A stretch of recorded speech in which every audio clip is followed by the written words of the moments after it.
at a point in time, the truth is that we never said it with our mouth, but we wanted him to die. Do people come to a point where they want death and the death is not there?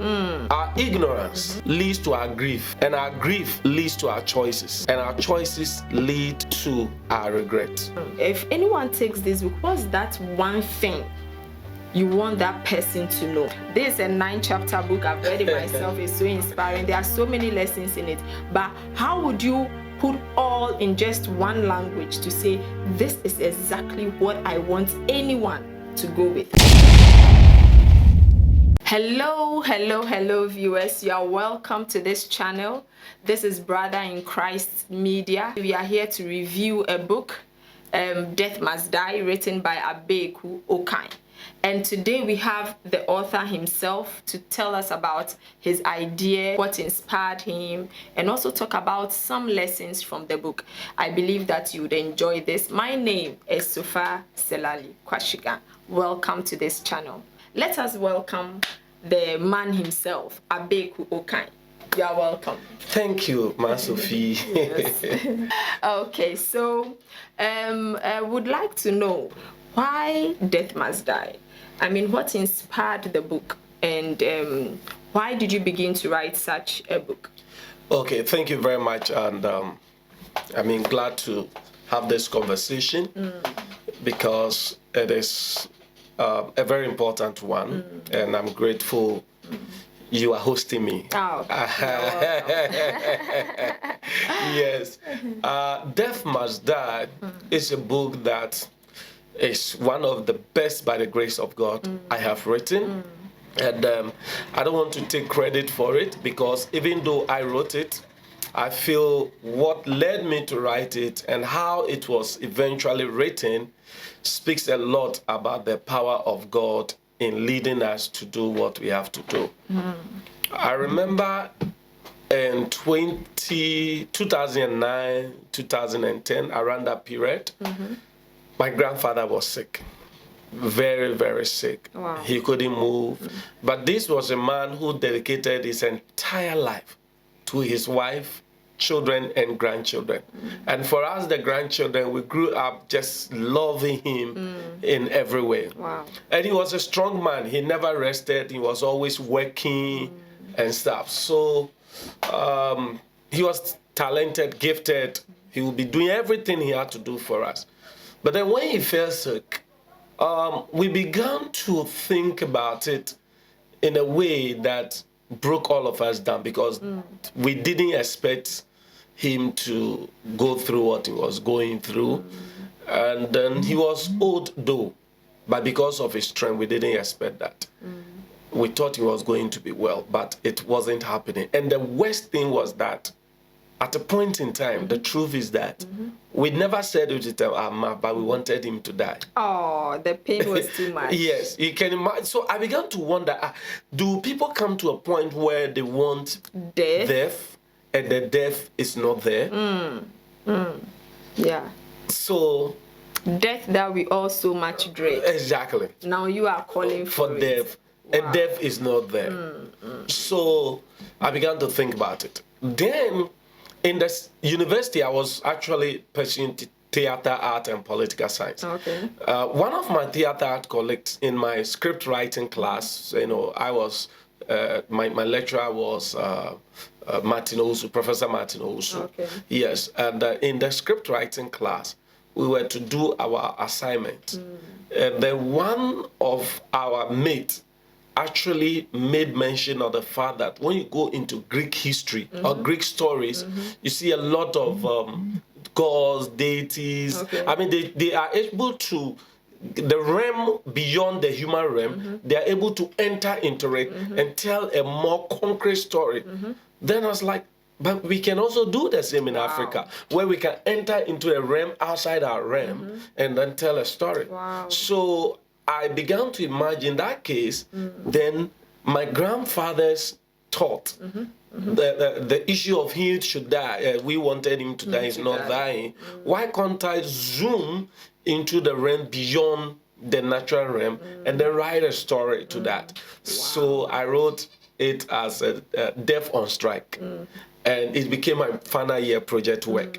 It was a Deaf drama. on strike. On strike. Wow. The deaf is refusing to work. So that was the original manuscript or the story you... That was the original manuscript, the original story. And it was a drama that should be acted. Okay. It wasn't a novel. Okay. So I presented it and I had my A.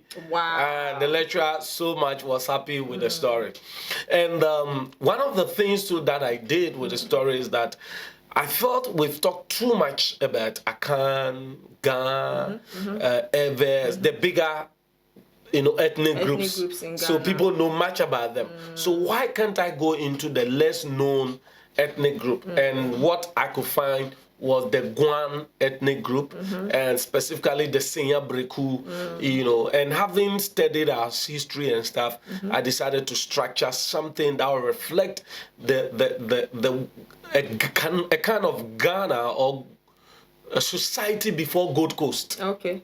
Okay. Because we always think that Ghana story started from Gold Coast. But before Gold Coast, yes, and before even the Akans came and other tribes came, there were people there. And these people are known by scholars as the Guans. So why can't I go far back into the Guan story and then create a Guan story environment? So I had to look at it and then create that to structure. And then it fused the story into it, and I think so that explains the cultural context of the entire book. Absolutely. Yeah, from the beginning even to the end, we see how you portrayed the Guan culture and brought it to light. Absolutely. And also the characters, their speech and how they carry themselves was all about the Guan.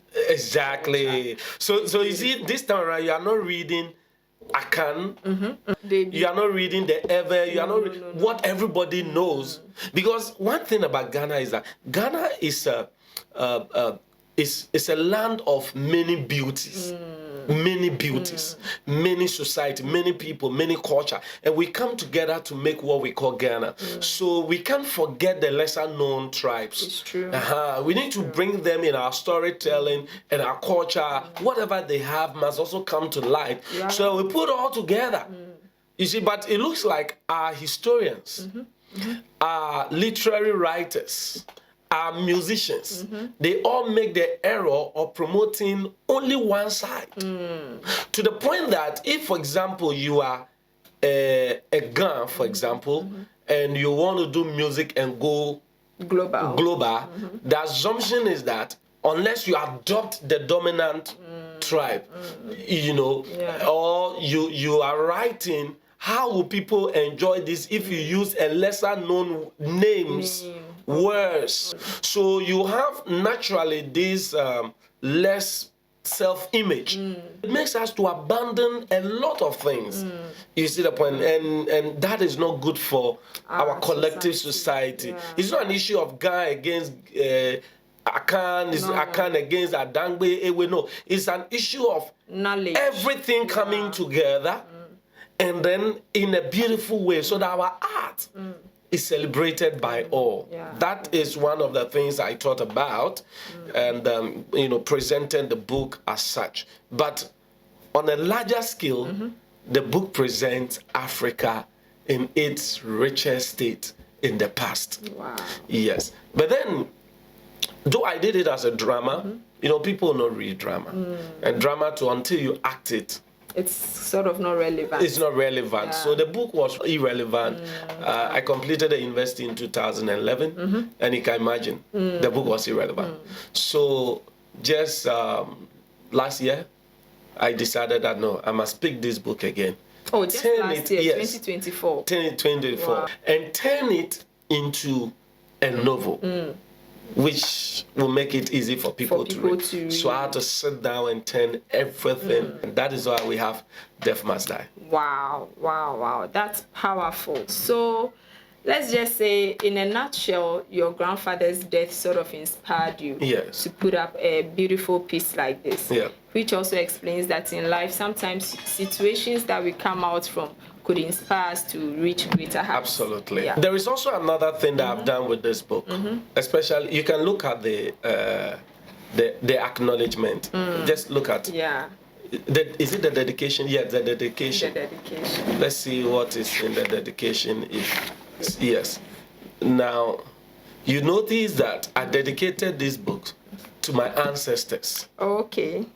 Everybody And there. the years were there. And the years. So I think it starts with my paternal progenitor, Numbo Okai Keteku, Bese Aneje. He is the one who founded my clan. Okay, so we have Bese Aneje in Accra, Gamashi, and then we have Senya Aneje in Senya Breku. Okay. And even I think we have another place too. I think 3 houses. And here is a man who dedicated his entire life to make sure I'm alive today. Many years ago he did that. Whatever he struggled was because of me. He's my ancestor. Sometimes we do forget our ancestors and the sacrifices they make, especially if we're Christians, because we think that honoring our ancestors is worship, ritual. Idol worship. It's ritual, which is so bad because these were people who did not think about themselves. They sacrificed themselves for you and I. They are the reason we are here. They are the reason we are here. So what is wrong if we honor them? We don't worship them. We honor them. They play a major part in why we are alive. Yeah. Okay, so you notice that my paternal progenitor and then my maternal, who is Nana Tetua of Gomua Budata. You know, this woman also in 1824, between 1811 and 1824, precisely around 1811, the Asantes came to fight the coastal state.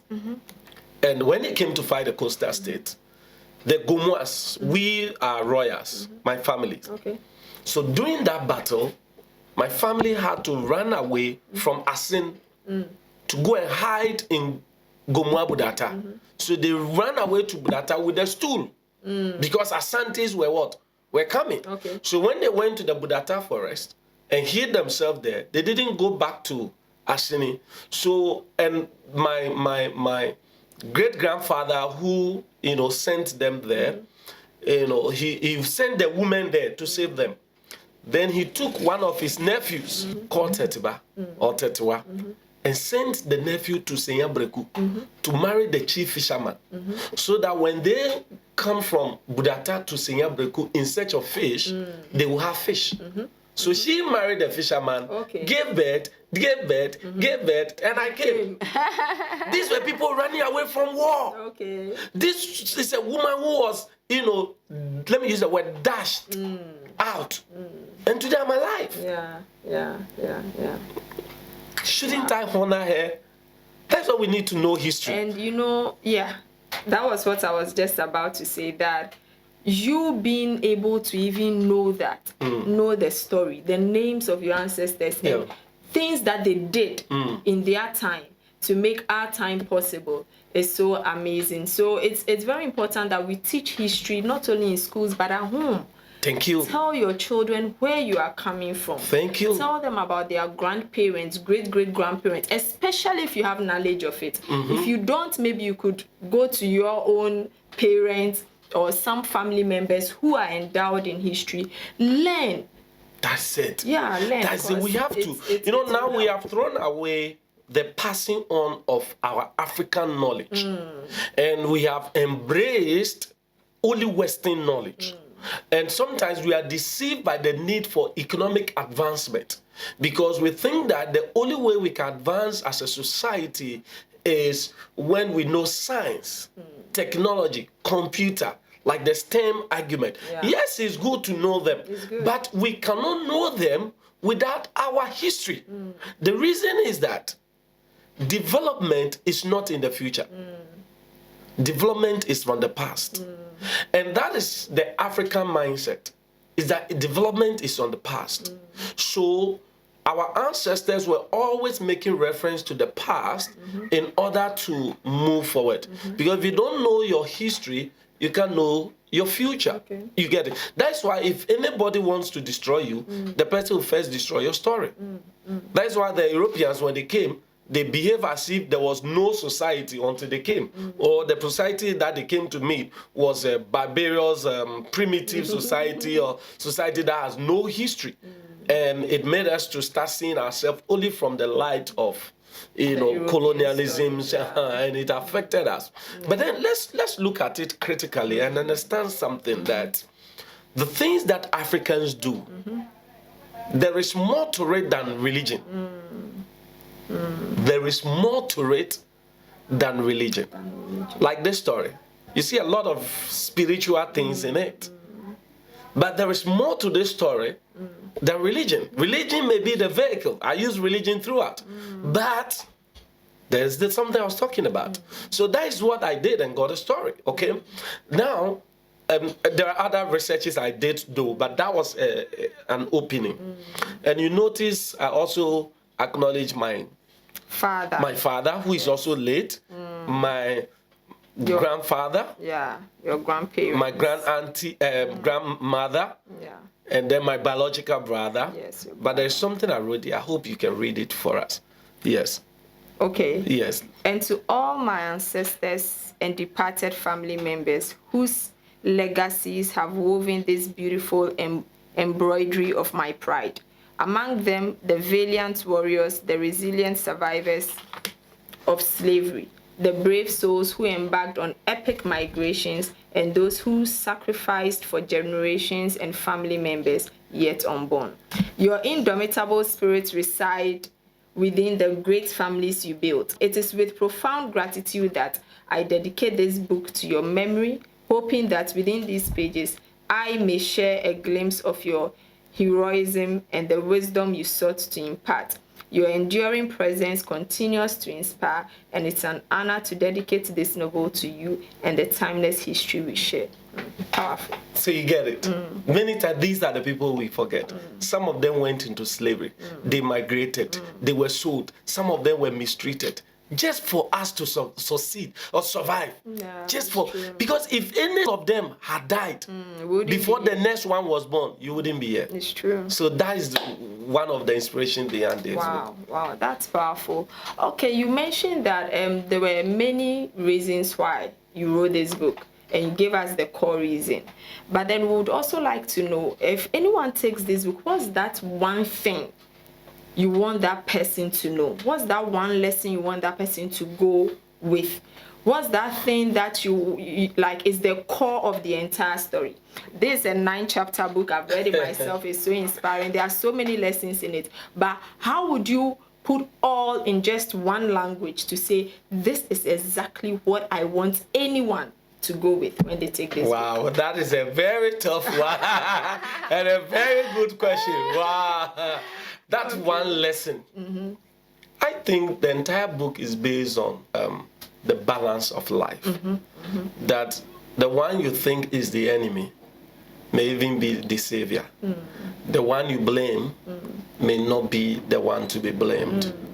And many times, our choices, in fact, first of all, our ignorance leads to our choices. And our choices leads to our regret. Okay. Our choices. Yes. Our ignorance leads to, let me even put it more, sequential. Okay. Our ignorance leads to our grief. And our grief leads to our choices. And our choices lead to our regret. And that is how society has always been going through. Whenever you see, the first point is ignorance. So whenever you are grieved, don't be in a haste to take a decision. Don't even be in a haste to find solution. Find the problem. Because the problem is ignorance. You are going through what you are going through because you don't know something. It's true. So that ignorance, if you don't deal with it, that grief will let you go after who is not your enemy. Some choices that will make you regret. Exactly. And that is what happened in the book. They started with grief. And that they started with grief, and they didn't know their ignorance. Yes, and they didn't know that they are suffering from their own ignorance. Then, out of frustration and out of their pain, they make a strong decision. Death must die. Thinking death was the problem. Death was the problem. Okay. And eventually, they made that decision. and death died. So the reader should read it and see how death died. Yes, please. Go and get Because it. death can die. Yes. And then after the death of death, they came to themselves. But you see, before the death of death, they tried to solve it their own way. Doing sacrifices and then, passing through all the religious means to, let me use the word, the superstitious means. Everything was not working. Until eventually the solution came. And when the solution came, they were so happy, they created a festival. And it was a solution they created themselves. And they were so happy, all is well, only to find out that the worst is yet to come. Exactly. Then, at the tail end of it, they came to their senses and realized that so their regrets finally took them back to this problem. Yes. The knowledge. So African society is struggling, and we are blaming people we shouldn't blame. I'm saying it honestly. The white man, for example, can be blamed how many times we can. But if we don't find the problem from ourselves within Africa, if we don't find the problem within, because you can't blame the white man for your street that is dirty. At all. You can't blame the white man for the corruption that your own leaders are carrying out. You can't blame the white man when you allow politicians to use money to buy your vote. At all. You can't blame the white man. You can't blame colonialism for that. It's true. I think it makes sense there. It sinks. You can't. Because we have blamed the West too much. I'm not excusing them. They are as guilty as they can be. But let me ask a very important question. Which one nation has never been subdued by another nation? That's the nature of man. That's the nature of man. Slavery is not a white man thing. It is a human thing. Even in the Bible, there are records of slavery. In Egypt were Africans. They are Africans. And let me just... And Egypt enslaved a lot of people. It looks like, like you were talking about knowledge and ignorance. It looks like those who end up being enslaved are those who are ignorant. That is the point. And those who are the slave masters are those who carry the knowledge. That is the point. You be ignorant, you become a slave. And that is it. And if you choose knowledge, you become the master. Now, that's it. Now, look at it right now. We are running back to the white man. And say, enslave us. Look, we always fight slavery, and yet we run back to the West, and we tell them we need money. So, for example, we leave our families, we leave our children, we leave our destinies, we leave our future, we leave our society, we go to the European countries to do what? To work for what? Money. Now, nobody is selling us. We are now selling ourselves. All right? So, and even from the beginning, colonialism itself began with blacks selling their own relatives. That is the point. So we were selling ourselves. That's what we are doing today. That is what we're doing. Selling ourselves. We're selling ourselves. Our chiefs are selling us today. It's interesting. Ancestors. Sometimes when I see certain so-called chiefs, excuse my language, destroying our water bodies with galamsey, selling the lands. And then these same chiefs go and celebrate festival and say they are honoring their ancestors. These same chiefs will pour libation and say they are praying to their ancestors. And yet, your ancestors used their blood to get the land. And you are selling it for car.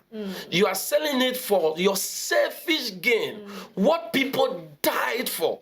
Because you are royal, forgetting that your position actually is not from you, it's from the people who poured their blood for your sake.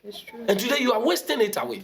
You are giving this land away for galamsey, and they are destroying the very water bodies that your ancestors protected.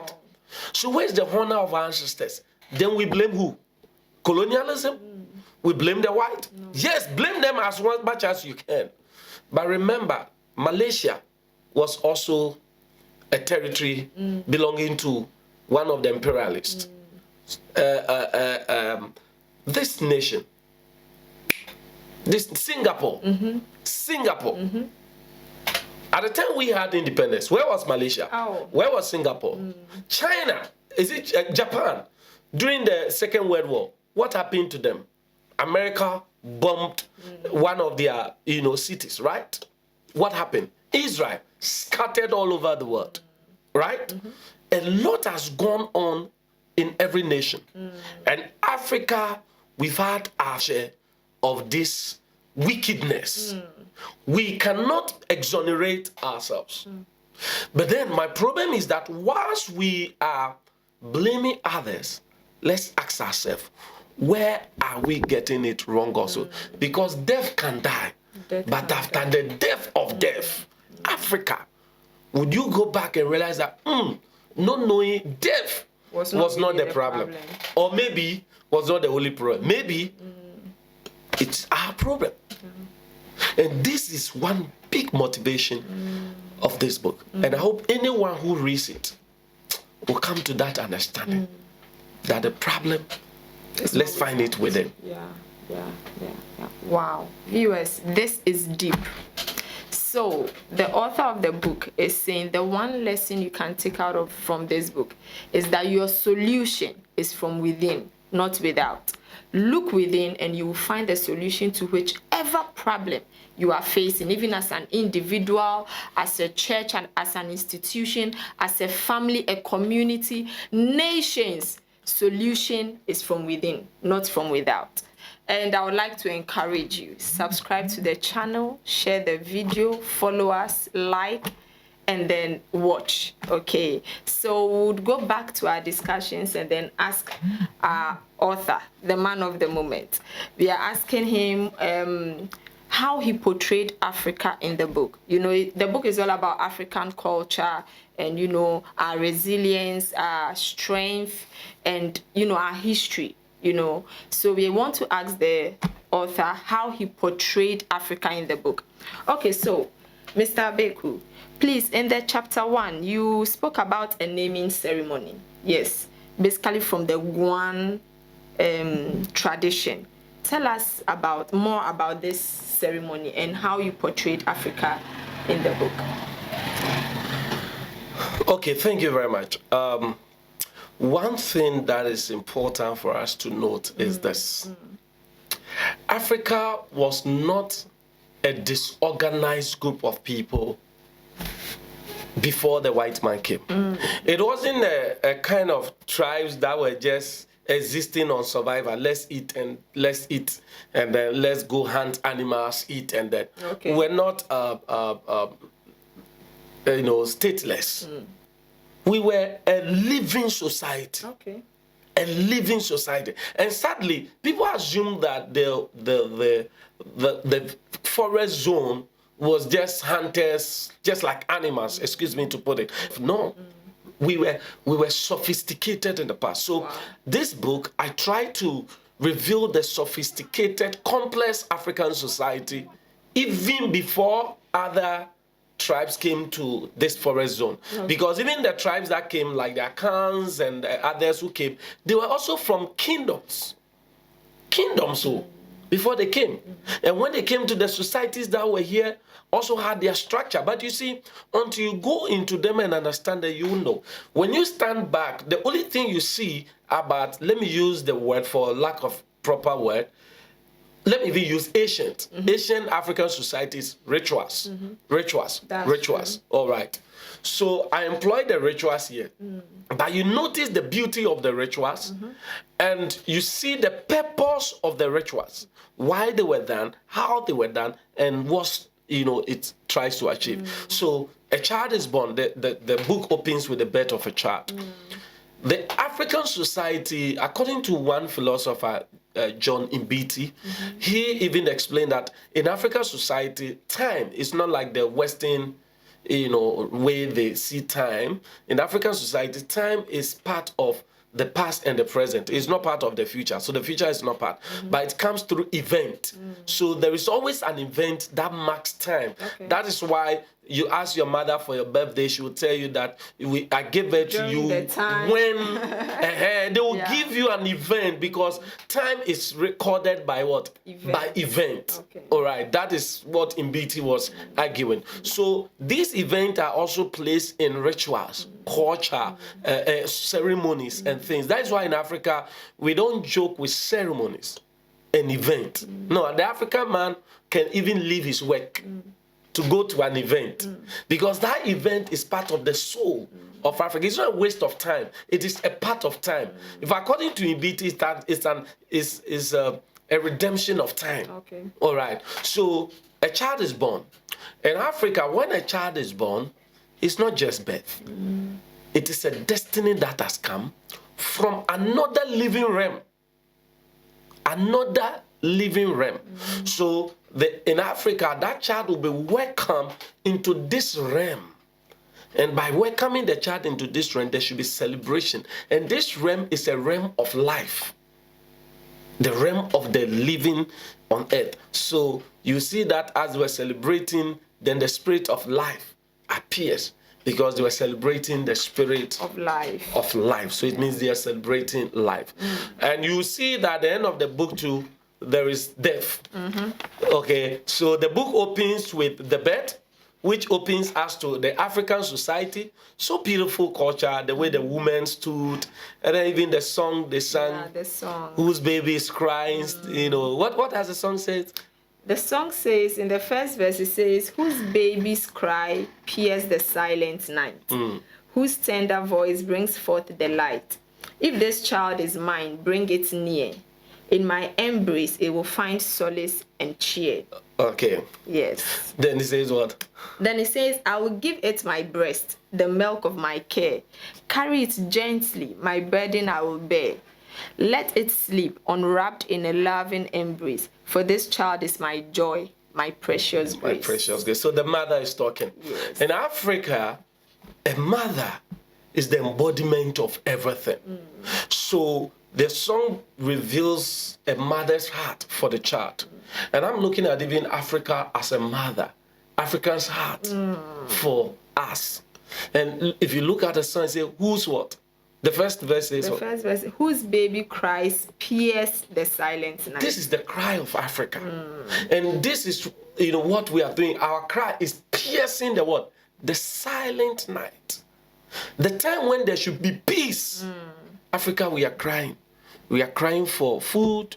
We are crying for leadership. We are crying for breakthrough. We are crying. So Mama Africa is asking, oh, whose baby? No, if your child is crying and you ask the question, whose baby is crying? It means that you don't understand why my child Should cry. should go through this. Yeah. What don't we have in Africa? We have everything. We have gold, we have diamond, we have manganese. Somebody said we have everything. The only thing we don't have is leadership. God gave us everything, but leadership brain seemed to be absent. So Mother Africa said, whose child is crying? If it's my child, bring it, I'll give it breast. It means that if we can get connected right with Africa, we're not going to struggle. We're not going to struggle. This is one thing I'm portraying. Then look at the second verse. The second verse says, it's me, your baby, who calls in the night, hungry and eager, seeking delight. Mother, I will hear my earnest plea. I will skip the breast porridge for me. So Mother Awo is a Guan name. Guan, Awo means mother. Mother. Okay. So Mother Awo, hear my earnest plea. I will skip the breast porridges for me. I am your little one in the still. I will skip the breast. I will skip the breast Porridge. for me. Porridge is for me. Porridge for me. Yeah, porridge is for me. Okay. So I'll skip the breast. I don't want breast milk. That's what the child is responding. He said, it's me who is crying, your baby. I don't want breast milk. I want porridge. Pampa. Hey. I want the heavy one. Wow. I want the heavy one. African babies. African babies never have. We want the heavy one. Wow, I didn't know that. Okay. That's why they give us banku. Banku, fufu. It's our nature. You know. The mother says, "I'll give you breast," and you, the child, too, you say, "I want the heavy one." Okay. But you see, here is another thing. The breast is natural. It has all the nutrients that a child needs. But the child is not focusing on the breast. This case, the child wants porridge from external source. Now, this benku, this porridge that they give us, usually it is a bro. And a bro is from abrochire. It's not African food. It is the white man imported food. So instead of appreciating the natural thing we have, we take it and we sacrifice it just for what is not originally ours. And that's what we do. We take our gold, we send it. What do we do? We take our diamond, we take our timber, we take our cocoa, we send it outside for something that is not breast milk. So we are not enjoying the breast milk of Africa. We are enjoying cocoa. And sometimes, funny enough, we prepare the cocoa with the maize. We think that is our natural food. No, our natural food is the breast milk. We love the, I know. African men, they love breast. So that is the baby crying. Okay, so then he says what? Then he says, I'm your little one. I'm your little one. In the still of the night. Hungry. I am waiting for your loving light. It's me, your baby. Your love I require. With your tender care, my spirit will aspire. Oh, so we want the tender care, but what is happening? This is a call and response. And that is how our African, drama is or music is. We sing, and then there is a response. So that is how I composed the song. It's not just a poem, but it's also a song. Ini bibi nile gura, ini bibi nile gura, semi bibi na somuto baname, manamuwe, manamuwo, mesumbo mise. Mana mude semi bibi na somuto baname aomi bibi be banami picha. Wow. So I composed it to support it. Okay. Yes, and translated it to English in this way. So you composed Yes, it's my own composition. It's like a lullaby. It's a lullaby. Okay. And I noticed that I also need to give my society the lullaby. Yeah. So I compose it, and then the child will respond. Emi wu bibi na megura, emi wu bibi na megura, mini aoe akudim medate, menu wowe medim pampa. Wowo means breast. Okay. Menu wowe.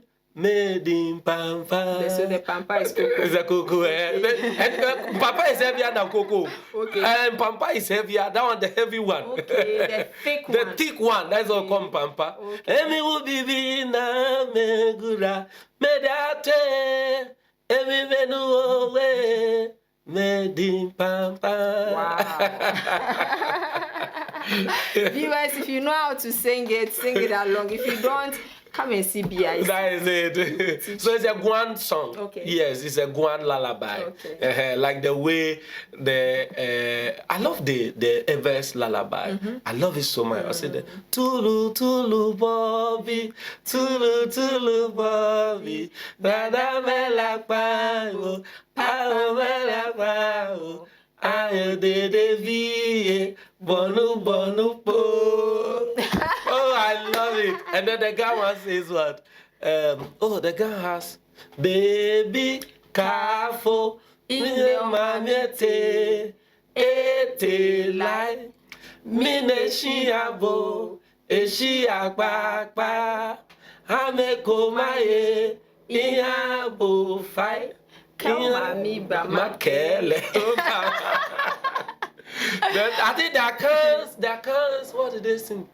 Hey, wanna ba, I forgot it. Very beautiful, very, very beautiful, and yeah. Wow. So that is also one portrayal of the African society. See, music, celebration of life, and stuff. That is how.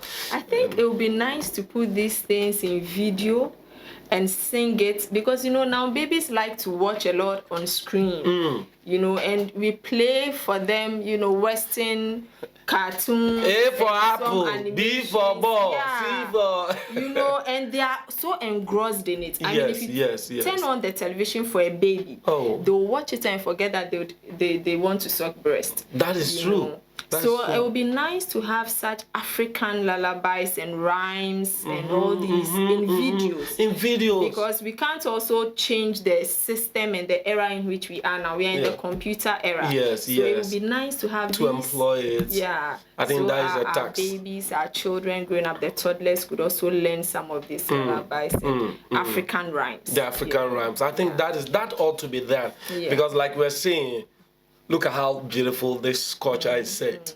And even these lullabies we've sung, and I'm sure children of this age wouldn't know this. No. Tulu, Bobby, and then Baby Careful. How many times do they sing it today? I don't even remember my wife ever sing a lullaby to my children.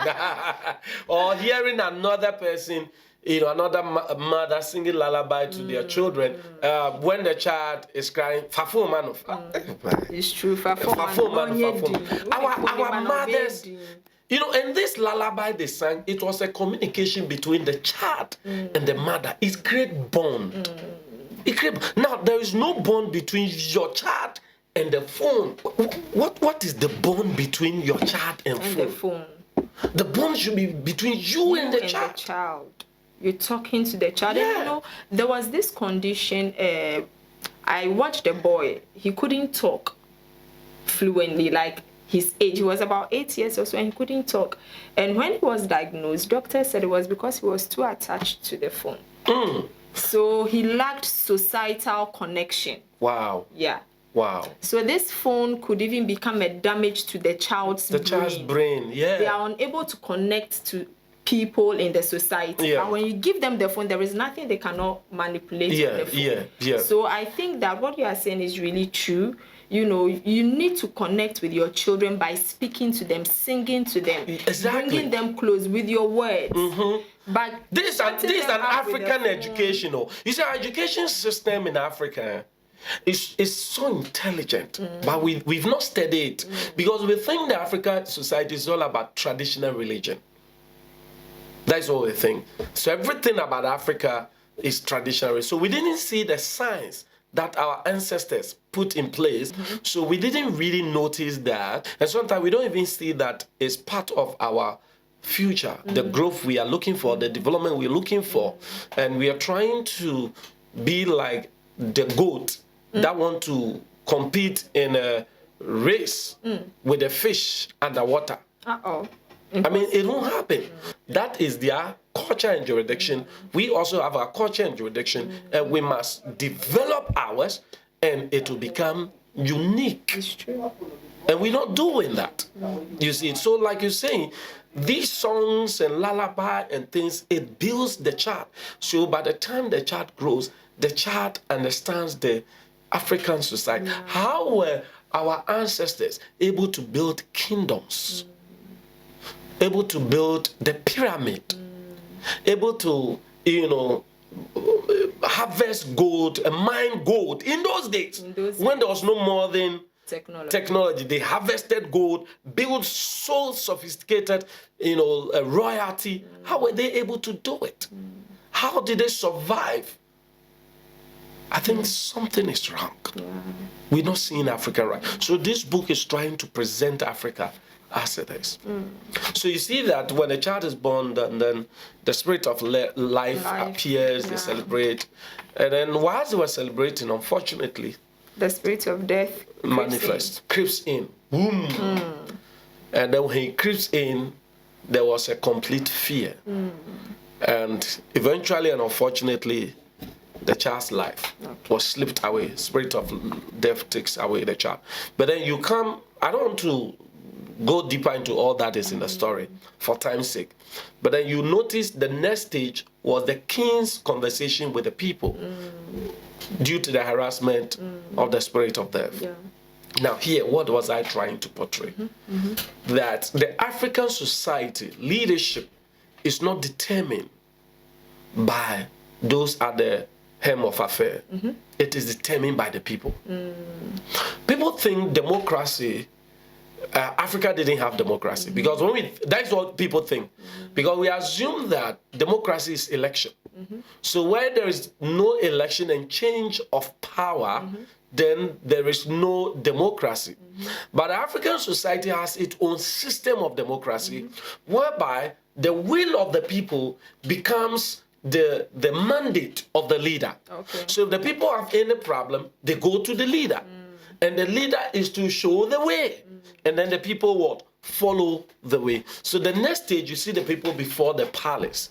And that is one aspect of our democracy, that has been there for ancient of days. Okay. Then the king also now says, I need to consult my leaders. And then he consults his leaders, they are all in council. Yeah. And here I reveal the structural system of African governance, which is not just, when you see a king and a queen, don't just think that they take decisions. No, there is a council. And that council, there are structures, people who are placed at various positions, and they all work pretty much like the way we have parliament. And parliament, we have our lawmakers, then we have judiciary, then of course we have the executive. In African society, it's also there. It's also there, but if you don't see it well, you won't notice it. So that is also portrayed there, and everybody was given the room to share their thought. Yeah. And you see the entire thing, is to just present Africa as it was in ancient of days, probably before Europeans entered this land. The beauty of Africa, the future of Africa. Yeah, that is it. Okay, so it's good you mentioned leadership, because I want you to also speak on women. Okay. You portrayed the character of women in this book so powerfully. And so we would like to take it from, the women in leadership in the book, the women that led spiritually, those that helped governmental ruling, those that helped at home, their role in the book and how significant it is to you, to the book, and to our society today. Wow, thank you very much. That is a powerful one. There are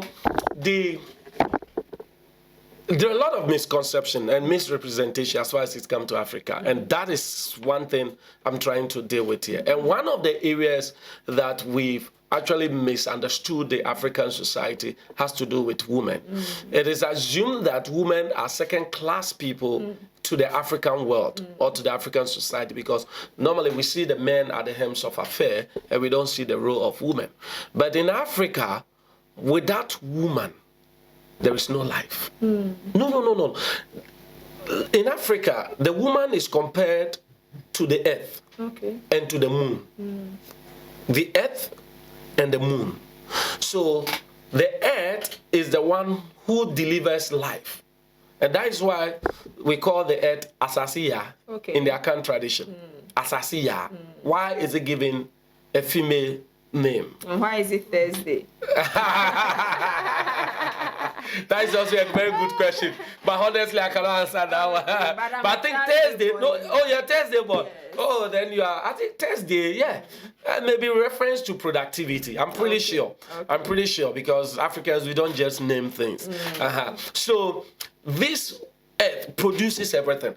And the African man knows that everything comes from a woman. So, in African society, the woman is protected above all things. This is very important. And let me tell you something.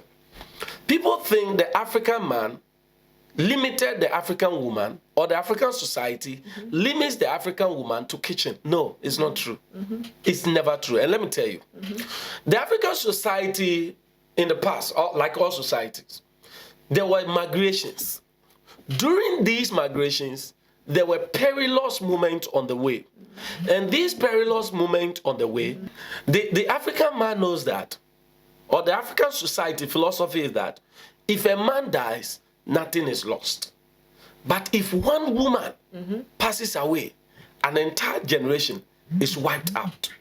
So instead of putting women at dangerous point to lose their life, they must always be kept at the back so that the man will be in front to fight to protect, to fight to go forward, and make sure the place is prepared, and then the woman comes in. So when it comes to going for hunting, look at the danger of hunting. The African woman must not go for hunting. The man must what? Go. When it comes to fishing, the African woman must not go for fishing. The man must go.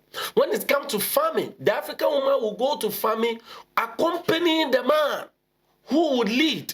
And her job will not be the most difficult part of the farm work, but will be the gathering of the food and maybe showing some few seedlings and then using the hoe. So the woman doesn't use cutlass to weed. She doesn't weed the major weed. She weeds the smaller stuffs, okay? Weeds, right? Yes, but the bush is for the man, so that she is not subjected to strenuous tasks. So when this is done, the woman's job is to prepare the meal. Why should the woman prepare the meal? Because the woman is the one connected to the earth. She understands what comes out of the earth, how to put it together. Okay. And then beyond that, the woman's job is also to protect the man, because her protection is dependent on the man. So the man can be poisoned easily. But if the woman prepares it, the mother or the wife prepares his food, what is she doing? She's protecting him and his life, giving him nourishment to provide for. Okay. That's the African society. This is not an issue of limiting African women. So that must be clear in our mindset. Your explanation has broadened my mindset even, you know, because when you look at today's world, you realize that then people do not have knowledge, because you would also agree that there are lots of men and families and homes where the men always, you know, argue that the woman's place is in the kitchen. Even some women also do that. You understand? Yeah. So it has been an argument for some time. And we wouldn't dispute the fact that women have been neglected for a long time. You see that neglect in decision making. That is also another thing I want us to deal with, because that is what that is the premise from which I was coming. Okay. You see, the issue about kitchen should be used metaphorically. Okay. Not kitchen as where we cook, because in Africa. Words are not just used. So you is talking about kitchen. What do you mean by kitchen? Okay. What comes out of the kitchen should be the meaning. So what comes out of the kitchen? It's life. It's sustenance. So the woman's place in the kitchen should mean that it's the woman who sustains us, our life, our future. And if it's the woman who sustains you, then what is your work? Is to take care of the woman, provide for the woman, protect the woman, feed the woman, because your entire life is dependent on her. That is the explanation. It shouldn't be an issue of don't go to school because yours is the kitchen. You don't understand the kitchen. Okay. Because we come into the point where environment has changed or society has evolved. So if your wife goes to school, you are placing her in the kitchen. Okay, if you don't let her go to school, you are taking her out of the kitchen. And I'll tell you why. If she goes to school, she becomes more knowledgeable on how to protect you and how to protect your life. As soon as she learns for your children, how to care for your children. Yeah. Exactly. She understands education. So when you give money to her, she knows how to invest that money into the education of your children. So that should be the kitchen. She understands nutrition. At least she can read books and understand what you should eat and what you shouldn't eat. Right? So at the end of the day, she going to school, being empowered, it benefits you. Yeah, true. So you should know what kitchen is, and the African woman should know what kitchen is, and to argue from the place of the kitchen. Yes, you say I should be in the kitchen, but what do you think the kitchen is? If you think the kitchen is where utensil is, then you're getting it wrong, because the greatest kitchen is the mindset. So build the mindset of your girls, your daughters. Build the mindset of your wife, so that when she is taking care of your life, she takes care of it right. Because today, no man wants to marry a woman who is ignorant. True. And if you don't want to marry a woman who is ignorant, why do you keep her at home? Then you don't understand what the kitchen is. Then those are men who are very insecure and lack knowledge. That is the point. A lot of men think that if you empower your wife, blah, blah, blah. But I have empowered my wife, and I'm free today. Wow. Oh, yes, I'm free. She's empowered. Okay, we married, and she was only an SS graduate. And then we give her to firstborn, secondborn. I say, you have to go to school. And I send her to school. Wow. Pay the fees, make sure she's completed. And now will be doing her master's very soon. Wow. And I want her to do even a doctorate. I've told her that, look, this is what we're going to do. Hallelujah. Yes. Afterwards, she loves entrepreneurship. So I had to empower her, and now she's doing her own business and getting her own money. There is no insecurity in this, because my wife knows that I've empowered her so much that no man can fill that gap if there is any. Or you understand? So men shouldn't be uncomfortable. If a woman will mess up, she will mess up. So just empower her for the sake of your children and your future. So in this book, I try to portray that. Number one, there is a social leader called Naraba in the story. She leads society, portraying that when it comes to African society, the real leaders are women. Go to programs. What you see are women who can talk, women who can sing, women who can crack jokes, women, come on. Then from that, we come to the queen. Okay. The queen. In Africa, let me make this correction. The queen is not the wife of the king. The queen could be the mother of the king, or the sister, or the auntie from the same family. So the queen is also part of decision making. That is women in politics. And our women must be empowered to be in politics, because listen, it took the queen to bring the solution. It's true. When the political society puts women away, we are throwing everything away, because the African society places women at the highest level, because it is the queen mother, especially in the Akan society, who even chooses the king, leads the king, directs the king, talk to the king. Wow. Yes, and command the king, can veto the king's decision. But she doesn't do it publicly, so people don't see it. But she is the one in charge. And in fact, in the Akan society, for example, again, the family belongs to the woman. Wow. Yes, and that is powerful. And then the priestess. That is the spiritual dimension of woman. It took the priest died. The spirit of death killed him. Yeah. But the priestess is the one who paved the final path. Yeah. She had the solution. And look at where she was hiding. In the forest, in the grove somewhere. By the end of the day, she was the one who paved the final way for the solution that the town was looking for. The spiritual gift that our women have, we can't take it for granted. Our spirituality is built by them. My spirituality was built by my wife. Sorry, my mother. Hey, somebody think about my wife. My mother, all right? My mother. So women play a very significant role, in our spirituality. And there are certain churches that say, a woman shouldn't do this, a woman shouldn't do it, and we are limiting them. No. And come to think of that, I watched a movie recently. It's a true movie, true life story. And this was a young lady who wanted to be a priest in the Catholic Church. And the Catholic Church, they don't ordain women priests. Yes, yeah. No matter how pious or righteous you may be, if you're a woman, you are disqualified. Your gender disqualifies you. It disqualifies you. So this young girl said, since her infancy, she had always, wanted to be a priest. And so when she got to the time where she could apply and become a priest, they denied her. And then she took the matter to court. Wow. Yes. And when she took them, it was a tough one. But finally the court ruled that yes, the Catholic Church has discriminated against her, all because she's a woman. And that was wrong. And then the final judgment was that they couldn't place an injunction on the Catholic Church because the woman had other options. And in law, injunction could only be placed if there are no options left. So that was the only loophole. Okay. Else, the argument was clear that she was discriminated upon all because of her gender, and that was wrong. Yes. But the injunction couldn't be placed because she had other options. That was a nice twist. Yes, that's a nice twist. But you see, people use the Bible where Paul said that I do not permit a woman to lead or to have authority over the man. That is where they place the argument. But you see, if you study that very well, you realize that it is a cultural thing rather than a general principle. Okay, because a woman's spirituality, leadership in spirituality must and cannot be limited because of a cultural situation.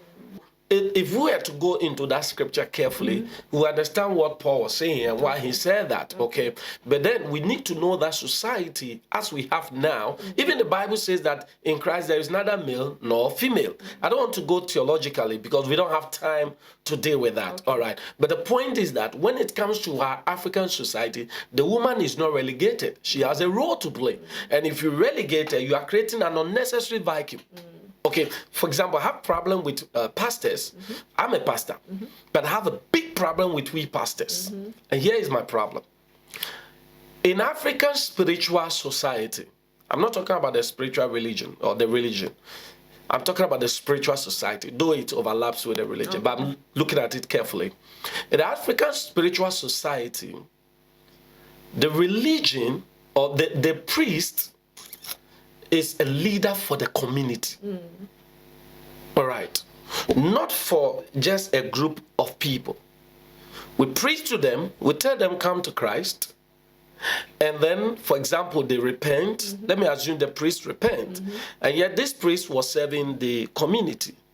And then we create that vacuum. Now we limit our service only to our denomination. To the point that if somebody is having outdooring, naming ceremony, or funeral, or wedding, or marriage, if the person is not a member of my church, then the church cannot do the ceremony for the person. Take note of that. So what have we done? We've created a vacuum where we kill the spiritual leadership of the society, and yet we didn't replace it. I don't know if you're getting me. So in the African spiritual society, if any ceremony is going on, it is the spiritual leader of the community who takes care. All right? So now that we preach to the people, why don't we also become spiritual leaders for the community? Instead of becoming spiritual leaders just for my Methodist, just for my Natalo, just for my Lighthouse, just for my... Who helps the society spiritually? Instead, we lock the people in the four corners of the church. And so there is a vacuum in the community. So, for example, in my society, at the end of the festival,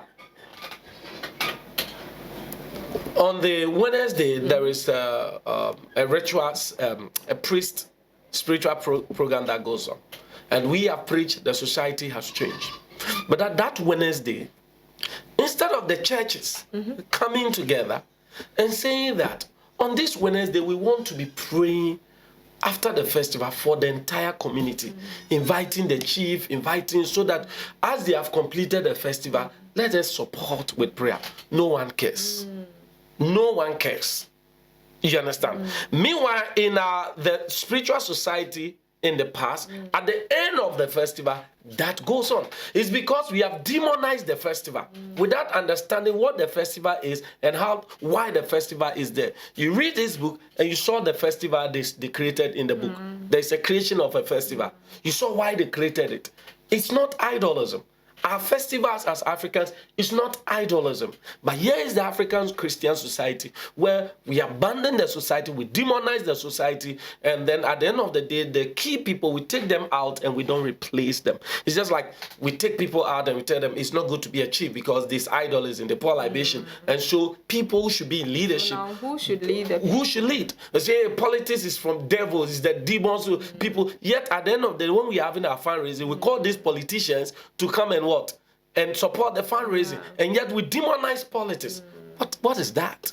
So we have to look at things very critically. And in this book, back to the women, I argue that women are leaders in society, leaders in politics, leaders in spirituality. And then the final woman who is also there is the king's wife.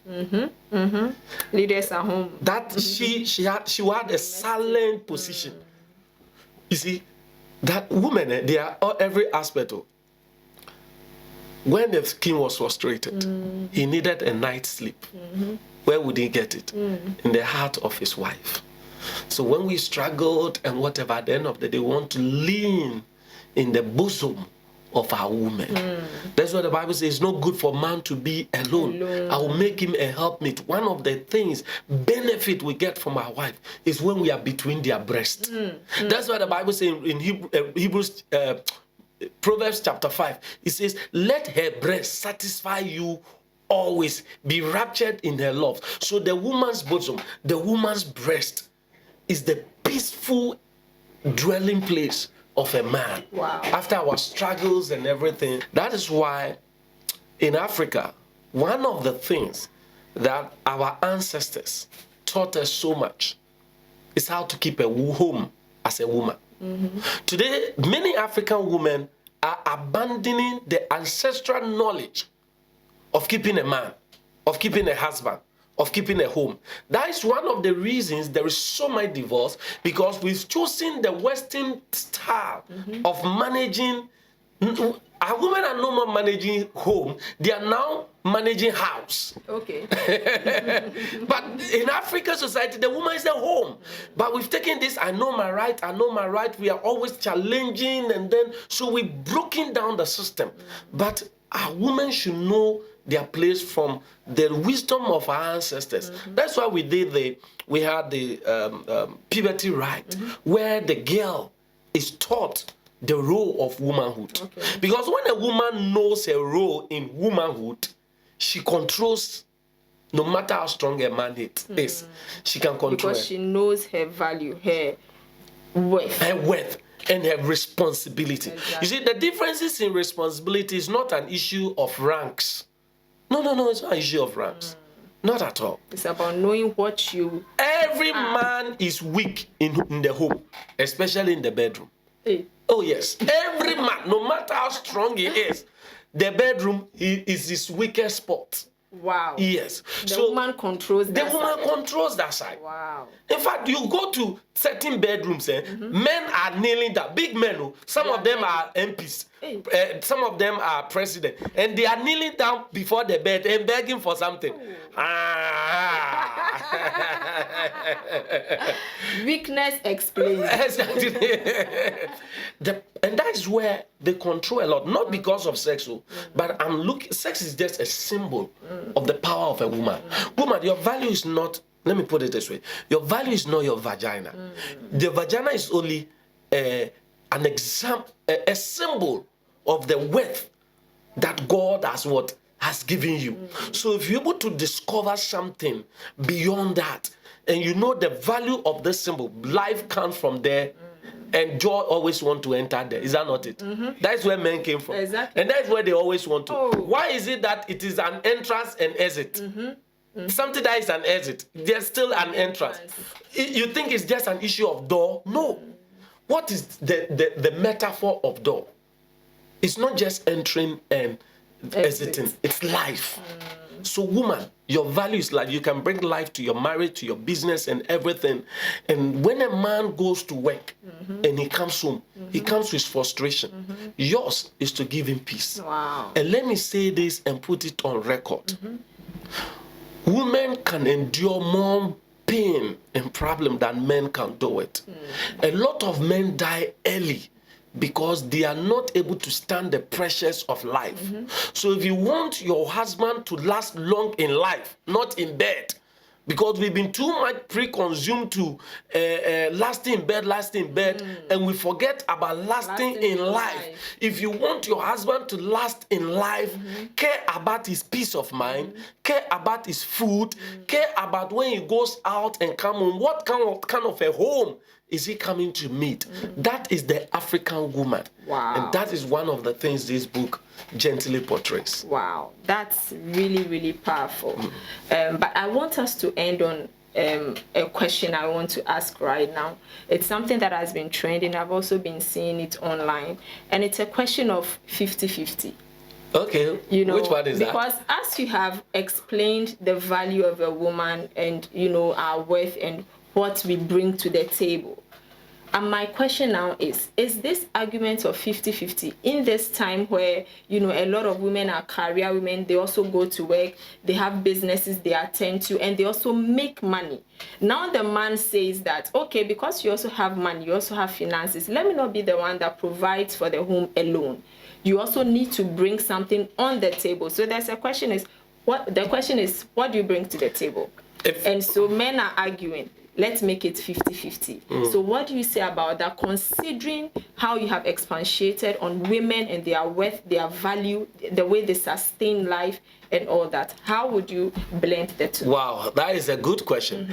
Any man who calls the wife and sits down with the wife and discuss a 50-50 agenda with the wife is not a man. Okay. He's not worth being a husband, and he must be castrated out of the home. Oh! Wow. No, not at all. Okay. Look, the job of a man is in 3 dimensions. 1, provision. 2, protection. 3, providence. The man is to provide 100% for the home. 100%. That is his job. He is to protect 100%. And he is to lead, providence, wisdom, 100%. The woman is a helper. Why is she a helper? Because in as much as 100% is expected of you, you are still a human being who is limited, that you cannot provide the 100%. So the woman will come in a way, not a 50-50. Okay. No matter how much your woman has, you must still be the lead provider, the lead protector. You get it? So that at the end of the day, you are playing your role as God has assigned you what to do, so that the woman is well capable of taking care of the rest of the thing. Because see, this life, it's not all about money. Okay. It's not about money. It's not all about money. This career woman thing is good, it's nice, okay. But at the end of the day, the reason we have come to this point is because we are chasing more than enough. We are chasing more than enough. Okay, I'm not saying we shouldn't desire for more. Desire for more. But don't position yourself in such a way that nothing is enough.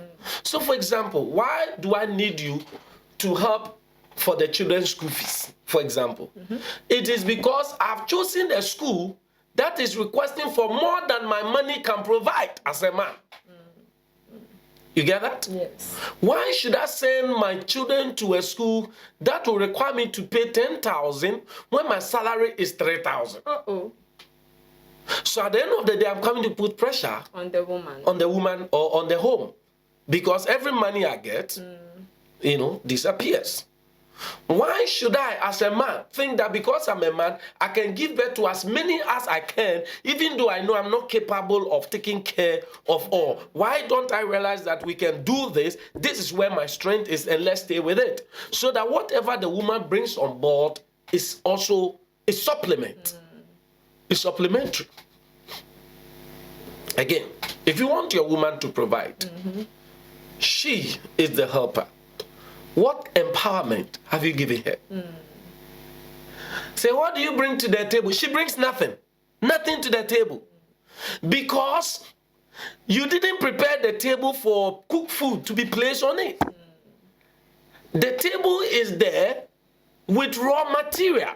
Okay, so you provide the raw material, and this woman comes with the skill to help you get the meal, when I'm using food just as an example. Okay. All right? Now, if you bring her and she's has something to bring already, fine. For you. But that is not the rule. The rule is that, assuming she's an empty slate, your job, when they are married, what do they call the man? The groom. So what do you have to do? Groom her. Hair. Okay, so position her if she has a skill, because everybody has a skill. Study her. What is the skill? Empower her. Let that skill come out. If she has a strength, empower her. Bring that strength out. If she has something she can do, or if she needs education, give her that education. Position her in such a way that her contribution is just natural, not pressure. And it's not compulsory for your wife to also be in the corporate world. My wife didn't want to be in the corporate world. And so after she completed school, I told you I helped her to go to school. I gave her options. What do you want to do? At the point in time, she was confused about it. She wanted to go to the corporate where she wanted to do her own thing. I said, choose one. Eventually, she settled on selling. I said, no problem, I'm going to help you. So what I had to do was to get money and then set her up. And I did. I didn't only set her up. You know another thing I did? My knowledge of marketing, my knowledge of art, I brought it on board. And then helped her through. And her business was what? Set up. In fact, when I was helping her through that process, I stopped my content creation. I stopped a lot of things just to. So many times you come to a workplace and I'll be there, always with her. And whilst with her, I'll be talking to her, telling her, you know what, this is not my place. I'm helping you. So strengthen yourself, position yourself this way, position yourself that way. And when she was positioned, I withdrew. Now only give us a little support. And I say it to the glory of God. Because of that, now she provides 90% in the home. Wow. Yes, 90%, and I mean it. Why is she providing 90%? And I'm yet saying that it's not the woman's job to provide. Explain. It's very simple. Okay. The way I can take my money and invest it into somebody's company as shares, or put it in the bank, or put my energy, I've invested there. And by investing there, what is coming home is a returns. Lay the structure for, so it's a returns for the family. In fact, as a matter of fact, it's not even her money per se, because we don't have anybody's money. It's the money of the home, but I've placed her in charge. Why? Because I'm a little careless. She's not that careless. Okay. I'm a bit more disorganized. She's not more disorganized like me. I'm more focused on my ministry and content and stuff. I'm not there. So I'm empowering her, and it's giving me the freedom that I need. So if you're a man, it's not an issue of 50-50. It's an issue of empowering her 100%, and at the end of the day, she should be capable to come and help the home. Wow, wow. This has been very insightful. Thank you. Thank you, Abeiku Okai. The book is on Amazon, right? Yes, it's on Amazon. Yes. Both the hard copy and soft copy, you can get it on Amazon. Okay, the link will be provided so that people can get it. But very soon we'll have also copies that people can buy here. But I get people calling me, they want copies, but I'm sorry, it will be printed soon for them. Okay. So soon it will be printed. Keep on calling, and at the right time, you would have a copy. Get the book. It's very inspiring. So this is where time would allow us. We would say goodbye to you for now. Next time we'll bring you more riveting content. My name is Sophia Selali-Kwashiga, and this is the Brother in Christ Media. Stick and stay with us, and we'll be here again.